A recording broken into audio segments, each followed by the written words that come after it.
আর কতক্ষণ ধরে বসে থাকবো? আমার আর ভালো লাগছে না, এতক্ষণ ধরে কোনো মাসি কি বসে থাকে? উফ, বাবার বন্ধুর ছেলে আর কতক্ষণ পরে আসবে? আমার যে মাজা যে বিষ হয়ে গেল, এখন দাঁড়াতে পারছি না। যদি দাঁড়াই তাহলে মনে করবে মেয়েটা ভালো না, তাহলে আমার আর বিয়েটা হবে না। আর ভালো লাগে না। আল্লাহ, তুমি আমাকে আর কত অপেক্ষা করাবে? কথাগুলো বলতে বলতে বলতে তে একটা দীর্ঘ নিঃশ্বাস ছাড়ে। তখন তের কি জানে হলো, তখন তে হুট করে দাঁড়িয়ে পড়লো। তে দাঁড়ানো দেখে সবাই তের দিকে তাকিয়ে থাকে। এদিকে তের মা ইয়ঙ্গি বেগম তের দিকে অগ্নিদৃষ্টিতে তাকিয়ে থাকে। তখন ইয়ঙ্গি স্বাভাবিক করার জন্য বলে উঠল, আসলে আপনারা কিছু মনে করবেন না, আসলে তে বসে থাকতে থাকতে মনে হয় কোমর লেগে গিয়েছিল, তার জন্য মনে হয় উঠে পড়েছে। তে মা, তুই আবারও বসে পড়। ইয়ঙ্গির কথা শুনে তেও মাথা নাড়ায় এবং সবাই পরিবেশটা একটু স্বাভাবিক নেয়। এরপর তে বসে পড়ে। চলো আমরা নায়কের সম্পর্কে কিছু জেনে আসি। জীবন জাঙ্গুক একজন ডাক্তার, কিন্তু ডাক্তারের সাথে সাথে সে অনেক রাগী। জাঙ্গুককে যে কেউ দেখলে সবাই অনেক ভয় পায়, কারণ জাঙ্গুক যখন কথা বলে তখন কেউ যদি রাগে রাগে কণ্ঠ ভেসে আসে। জাঙ্গুক তার কাজ নিয়ে অনেক সিরিয়াস, তার জন্য কেউ তার কাজ নিয়ে মজা করবে যে কে তা মানে না।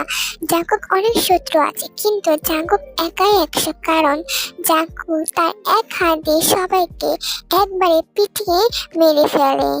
জাঙ্গুক ও জিমিন তারা দুই ভাই বোন। জাঙ্গুকের সাথে জিম একদম মনে না। জাঙ্গুক বাইরে রাগী স্বভাবের হলে পরিবারের সাথে সে হাসি খুশি একজন মানুষ। জাঙ্গুক আর জিমিন বলতে গেলে তারা সাপ নেউলের মতন, কারণ তাদের সব সময় ঝগড়া লেগে থাকবে। এটা দেখে জিন দুঃখে বাঁচে না। তে জিয়প ও ইয়ঙ্গির একমাত্র মেয়ে। তে অনেক জেদি রাগী।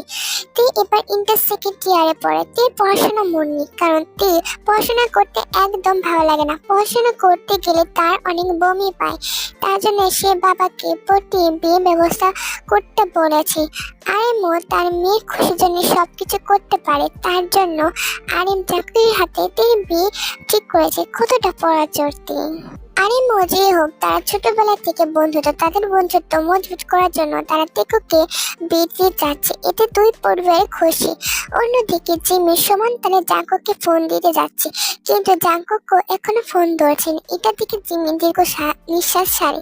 এই ছেলেকে নিয়ে জিমিন পারে না। তখন জিমিন জিনের কানের কাছে এসে ফিসফিস করে বলতে থাকে, মা, তোমার শয়তান ছেলে এখনো কিন্তু ফোন ধরছে না, বলবে এক্ষুনি আছি এক্ষুনি আছি, কিন্তু তোমার ছেলে এখনো আসার নাম নেই। জিমির কথা শুনে জিন একটা দীর্ঘ নিঃশ্বাস ছাড়ে, কারণ এরকম প্রতিবারই হয়েছে। তখন সবার মধ্য থেকে জিমির চিৎকার করে বলে উঠল, ভাইয়া। জিমিনের চিৎকার শুনে সবাই মেন দিকে তাকায়, দেখে ওইখানে জাঙ্কুক দাঁড়িয়ে আছে, জাঙ্কুকের হাতে রক্ত। এরা দেখে সবাই ভয় পেয়ে যায়। কিন্তু এক দৌড় দিয়ে ছেলের কাছে চলে আসে। তার ছেলেটা খুব আদরে। তার ছেলের গায়ে রক্ত দেখলে জিন একবারে পাগল হয়ে যায়, কারণ জিন হলো জাঙ্কুকের প্রথম সন্তান এবং জাঙ্কুক ও আরিম ছেলের সন্তানের জন্য অনেক প্রে করছে, তার জন্য জাঙ্কুক ওদের আদরের ছেলে। তখন জিন বলে উঠল, জাঙ্কুক বাবা, তোর হাতে এইভাবে কিভাবে রক্ত হলো? আর তুই কার সাথে মারামারি করছিস? মা, তুমি তো জানো আমার কত শত্রু, তারা আমার উপর হামলা করতে এসেছিল, কিন্তু আমি ওদের উপর আমি হামলা করে দিয়েছি। দ্যাট ইজ, তার জন্য আমার হাতে এই রক্ত লেগেছে। এটা আমার না, এটা হল ওদের। খালে আমার একটু অল্প একটু কেটে গেছে। জাঙ্কুকের কথা শুনে যিনি বুকটা ধুপ করে ওঠে।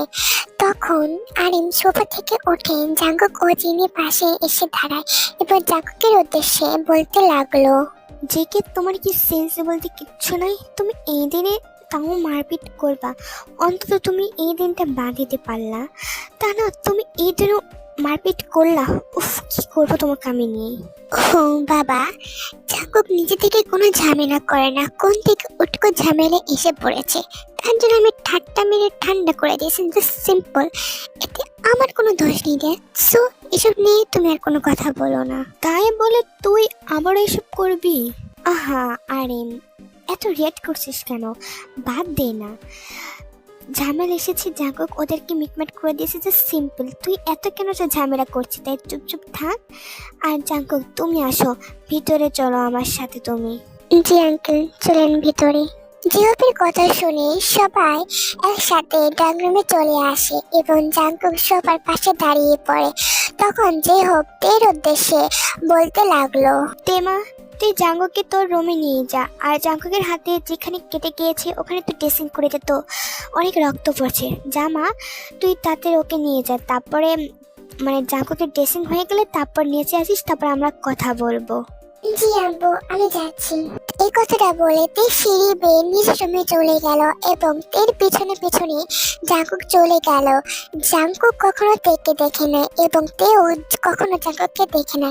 বলতে গেলে তেকে এটা প্রথম দেখে, তার জন্য তের কেমন যেন একটা নানা রকমের অনুভূতি হচ্ছে। এদিকে জাঙ্কুক কেমন যেন একটা অনুভূতি হচ্ছে। তে রুমে ঢুকতে জাঙ্কুক রুমে ঢোকে, এরপর জাঙ্কুক বিছানে যে হেরে বসে পড়ে এবং টেবিল থেকে ফার্স্ট এড বক্স নিয়ে জাঙ্কুকের পায়ের নিচে বসে পড়ে। এটা দেখে জাঙ্কুক ঢপ করে তের নিচে বসে পড়ে। এটা দেখে তে অবাক হয়ে যায় এবং জাঙ্কুকের দিকে তাকিয়ে মিনমিন সুরে বলতে লাগলো, এই কি আপনি নিচে বসেছেন কেন?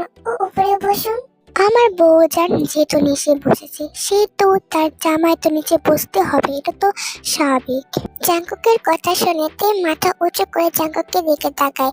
তেকে তাকানো দেখে জাঙ্কুক একটা চোখ মারে। এটা দেখে তে থতমত খেয়ে যায়। তখন জাঙ্কুকের উদ্দেশ্যে বলল, বউজান, তোমার ঠোঁটগুলো না অনেক সুন্দর, আমি তোমাকে চুমু খাবো। জাঙ্কুককে চুমু খাওয়ার কথাটা শুনে তে লজ্জায় মুড়ি মুড়ি ভাবতেকে লজ্জা পেতে দেখে জাঙ্কুক পাকায় হাসে। এরপর জাঙ্কুক তের গলায় বাইট করে। এটা অনুভব হতে তে সরাসরি শিউরে ওঠে এবং জাঙ্কুক তের দিকে তাকিয়ে বাঁকা হাসে। কেবল তো টেলার হলো, এখনো পিকচার বাকি হ্যাঁ মেরে ভাই।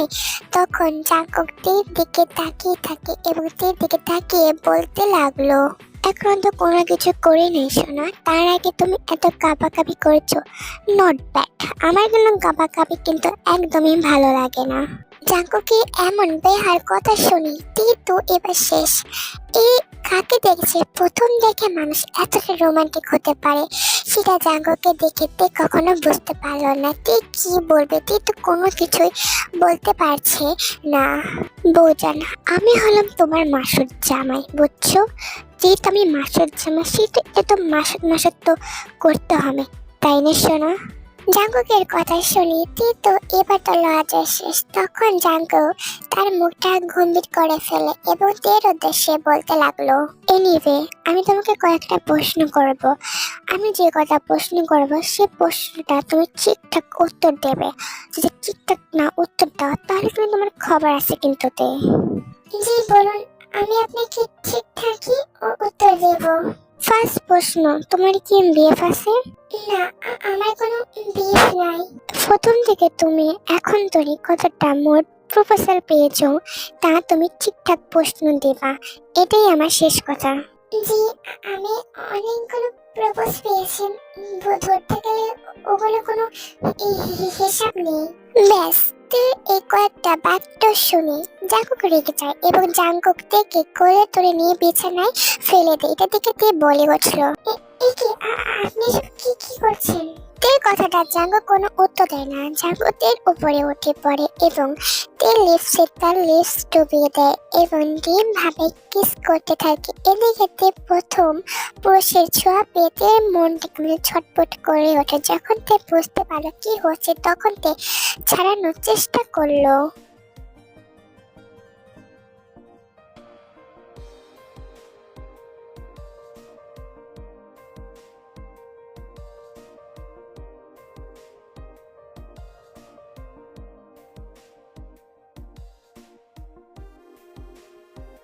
প্রায় 20 মিনিট পর জাঙ্কুক তের ঠোঁট ছেড়ে দিল, কিন্তু জাঙ্কুক এখন ধরে তের উপরে পড়ে রইল, কারণ তের দিকে জাঙ্কুক তাকিয়ে আছে এবং নিঃশ্বাস ছাড়ছে। তখন তে গম গম সরে বলে উঠল, আপনি সব কি করলেন? আপনি আমার ফার্স্ট কিসটা নিয়ে নিলেন। সো হোয়াট, আমার তো ফার্স্ট কিস সিম্পল, কারণ এখন প্রতিদিন রাতে এসব হবে। আপনি প্লিজ আমার উপর থেকে উঠুন, আমার অনেক বিরক্ত লাগছে। অভ্যাস করে নাও, কারণ প্রতি রাতে এখন এইভাবেই হবে। দেখুন, আমাদের কিন্তু এখন যদি বিয়ে হয়ে যাবে, আপনি ওয়াও, তুমি কি দেখাবা? দেখো, আমি তোমার দেখানোর জন্য অনেক দিন ধরে ওয়েট করছি, তাড়াতাড়ি দেখো কি দেখাবা। জাঙ্কুকের কথা শুনে তীর হতাশা শান্তি পা ছেড়ে যায়, মাটি ফাঁক করে বের হয়ে যায়। তখন বাইরে থেকে দরজা ঢোকা পড়ে এবং বাইরে থেকে জিমিন বলে উঠলো, ভাইয়া তুই নিয়েছি আর সবাই তোকে ডাকছে, তার না বপে সবাইকে বলে গিয়েছিস, তাড়াতাড়ি নিচে সবাই ডাকছে। তুই নিচে যা, আমরা এক্ষুনি মানে একটু পরে আমরা তাড়াতাড়ি আছি, তুই তাড়াতাড়ি নিচে যা। যাচ্ছি তো যাচ্ছি বাবা, তাড়াতাড়ি আয় শয়তান। কথাটা বলে জিমি নিচে চলে যায় এবং জাঙ্কুকের উপর থেকে উঠে পড়ে এবং তেও জাঙ্কুকের হাতে ড্রেসিং করে দিয়ে এরপর তারা দুজনে নিচে চলে আসে। নিচে আসে তাদের বিয়ে তারিখ ঠিক হয়ে আগামী শুক্রবার, কিন্তু জাঙ্কুক তো শুক্রবার মানবে না, জাঙ্কুক তো আজকে বিয়ে করবে। জাঙ্কুকের জিতের কাছে সবাই হার মেনে যায় এবং সবাই ঠিক করে যে তাদের আজকে বিয়ে করে দেবে। যেভাবে সেই কাজ আজকে জাঙ্কুকের বিয়েটা হয়ে গেল।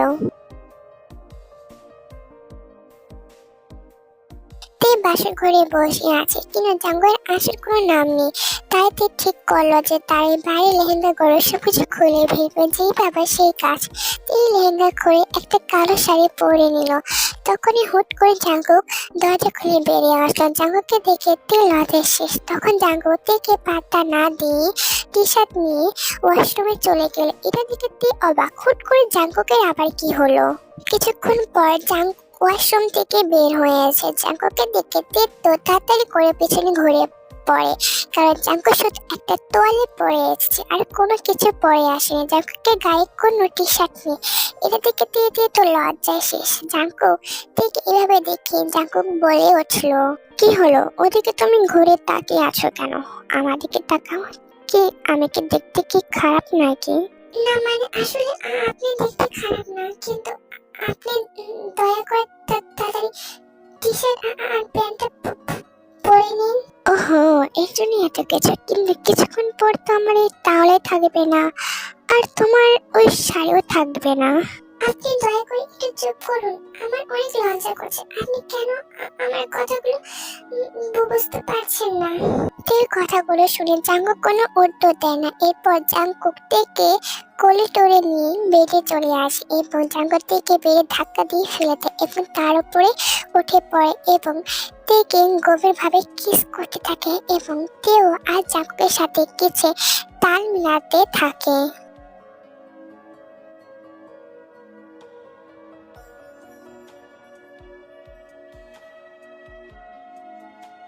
কিস করা শেষে জাঙ্কুক তে শাড়িটা খুলে পড়ে এবং জাঙ্কুক তীর ব্লাউজটা খুলে পড়ে। তে এবার লাল রঙের একটা ইনার পরে আছে। এটা দেখে বাঁকা হাসে। এরপর জিকে ওখানে মুখ ডুবিয়ে দেয় এবং তে বিছানা চাদর খামচে ধরে থাকে।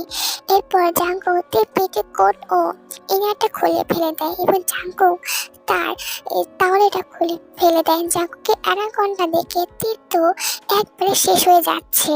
জাঙ্কুক খেয়াল করে তে তার অ্যানাকন্ডার দিকে তাকিয়ে আসে। এটার দিকে জাঙ্কুক বাঁকা হাসে। এরপর জাঙ্কুক টেবিল থেকে গোলাপ ফুল নিয়ে তার অ্যানাকন্ডার দিকে লাগায়। এরপর জাঙ্কুক তের দুই পা তার কাঁধে তুলে নেয় এবং জাঙ্কুক তের সাথে ইন্টিমেট হয়ে যায় এবং তে ব্যথায় কুকড়ে ওঠে।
এই গল্পটা এক আপুর বার্থডে স্পেশাল ছিল। সে আমার কাছে চাইছে গল্পটা, তার জন্য আমি এই গল্পটা দিয়ে দিলাম। আশা করি তোমাদের এই গল্পটা অনেক ভালো লাগবে। আর আপু, হ্যাপি বার্থডে টু ইউ, তোমার জীবন অনেক ভালো কাটুন। অ্যান্ড আমার পাশের বাড়িতে অনুষ্ঠান হচ্ছে, তার জন্য একটু বক্সের আওয়াজ হচ্ছে, তাই সবাই তোমরা অ্যাডজাস্ট করে নিও।